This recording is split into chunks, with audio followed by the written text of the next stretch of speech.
Now at 5:30, a Winchester mother is facing charges after police say she gave birth to her child at home and then put the baby in a plastic bag. Full report on WKYT this morning. Also, a former Central Kentucky assistant principal has been found dead in Virginia. She was accused of sexually abusing a student. We'll have the latest developments in that case coming up. We have a bit of an issue of some black ice out and about. We'll go over to that latest forecast, where you can expect that, and also your weekend. Boy, it looks really good. That comes up next. Tracking, alerting, protecting. This is WKYT This Morning.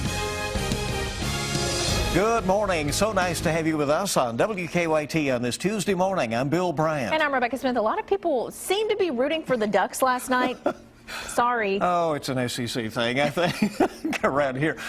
You can hear, though, that crowd, I think, up in Columbus. They're celebrating. 42-20, Ohio State with that big win in the college championship playoff game. I was asleep, so I didn't get to watch the game. But, Micah, what did you watch it? No, I watched a couple of the first back and forths, and it was touchdown, and then I was like, well, I'm going to bed. This is going to be a long game. But nonetheless, yeah, congratulations to Ohio State. Really, really good season. Right now, across Kentucky, I probably lost a few fans with that one, huh? Ohio State around here. 26 there in Frankfort. I may have picked up a couple. I don't know. 27 there in Richmond. But nonetheless, my main concern this morning is that black ice, and that'll take us into the afternoon because any water left over on the roadways, especially those untreated roads, is going to sit there and be frozen until we kind of get that stuff on out of here. But throughout the day, it's mainly just cloudy and cold, and that'll take us up through the night, too. You can see those 20s. Don't go anywhere anytime soon, except for Friday and off towards Saturday. Those days look phenomenal, and we'll even be doubling these temperatures as we get toward that time. It's well above average. I'll go over the latest forecast, show you those numbers coming up. Okay, see you in a bit. Thank you. After hours of rain in central Kentucky, some slick patches froze over on roadways overnight. Yeah, keep that in mind. Fayette County and some surrounding counties saw some ice develop overnight as those temperatures have been dropping. And WKYT's Mark Barber is live in Hamburg with the latest on this morning's road conditions and some things to keep in mind. Good morning, Mark.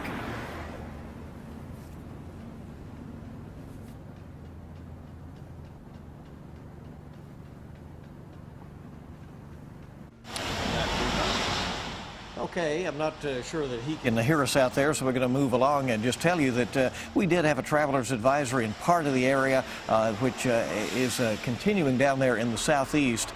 And we'll keep you informed about the situation in the Lexington area. Just black ice mainly this morning, certainly in some areas. If you do run into what looks to be a wet spot on the road, consider it to be ice, as cold as it is, and it could be very slick. So just keep those things in mind this morning. Road crews are responding as needed to situations.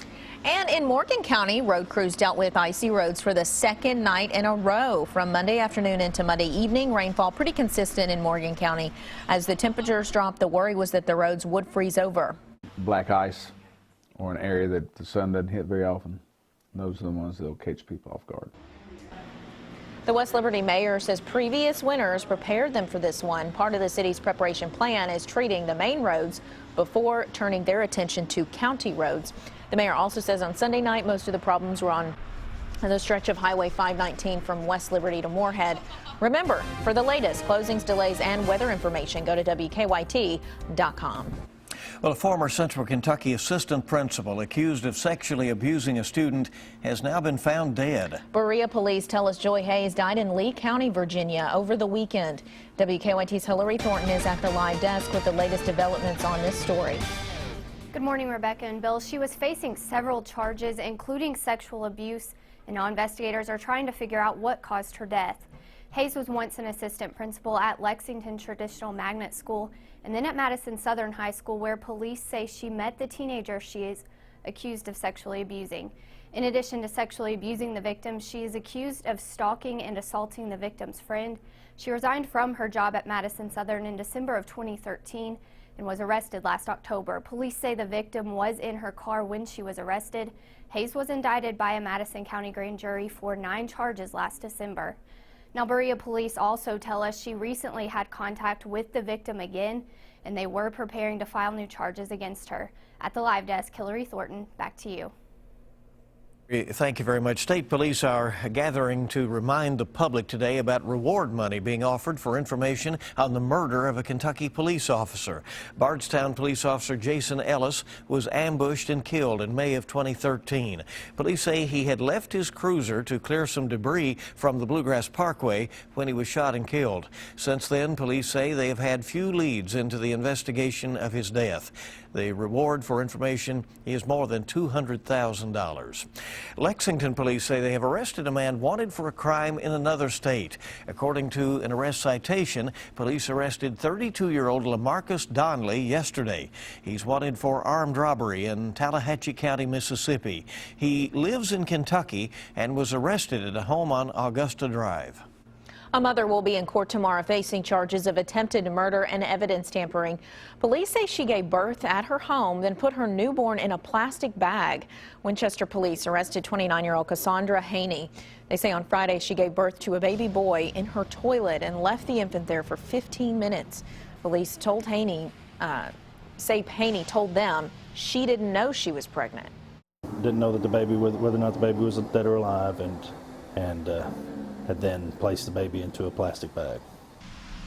Police say Haney's roommate heard the baby crying and saw him in the bag and called 911 for help. Haney did not want to talk to us from jail. Police say the baby is now at the hospital and is stable. It's now 5:37 on WKYT this morning. Police arrested a man who they say kidnapped a friend and held him at gunpoint during a wild ride. Police say 19-year-old Dwayne Wainscott forced his way into the victim's car outside of a Frankfort apartment complex on Friday. They say Wainscott held the gun to the victim's chest, threatened his life, and told him to drive to Lexington. But police say the trip took an unexpected turn. The whole event actually ended at a residence, in a residential area, in the Versailles area. When the victim's vehicle broke down, he was able to get away from the suspect by running to a nearby residence. Police later arrested Wainscott. They have charged him with kidnapping. They say the two men had a history of violence between each other. They even say Wainscott assaulted the victim just days before the kidnapping. The arrest report also states that Wainscott told police that if he were to get out of jail on bond, police would never find him. A problem with a transformer knocked out power overnight for many people in Anderson County. A dispatcher tells us a transformer caught fire on Fox Creek Road. County firefighters put out the fire. Power was out for about 330 people for about 5 hours. The power went back on around 2:45 this morning. The Fayette County Coroner's Office is Here we go. The Fayette County Coroner's Office is needing your help in finding the next of kin for a man who died yesterday. The coroner says John Jack Clarkson was found dead in his apartment of apparent natural causes. But so far, the coroner has not been able to get in touch with his family. They're asking anyone with information about his family to contact them. 3 people from out of state were arrested in Lexington for credit card forgery. According to arrest citations, police arrested Abubakar Sow from New York and Kristen Jones, also Sadou Lama Diallo from Georgia. Jones was charged with numerous counts of possession of forged credit cards, while the others were also charged with financial information trafficking and for making the fake cards. Southern Kentucky health officials say that they have been dealing with flu outbreaks at 4 nursing homes. They say 2 nursing homes in Pulaski County, along with one in Casey County and one in Clinton County, have had outbreaks. They say the H3N2 flu type A strain has been causing the problems, so nursing homes have been told to limit visitors.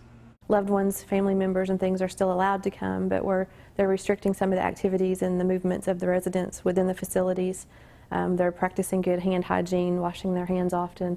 They're offering vaccinations for any residents or staff who didn't get the vaccine already. Well, health officials say many of the nursing homes did nothing wrong and protected their residents and staff members in every way possible. Well, police had to use mace to disperse some Ohio State fans following the Buckeyes' championship win over Oregon. They beat the Ducks 42-20 at the game held in Arlington, Texas. Back in Columbus, thousands of excited fans took to the streets near the school's campus. Police had to turn to pepper spray to clear out the roads in the overnight hours. They also had about 40 reports of fires burning. Several were reported that couches were on fire as well. Sounds familiar, huh? Pope Francis has landed in Colombo, Sri Lanka, kicking off a week-long visit to that location and the Philippines. During his visit, he's expected to canonize the nation's first saint. Tomorrow, he'll visit a church in the northern part of the country. His service there is expected to draw a crowd of 500,000 people or more.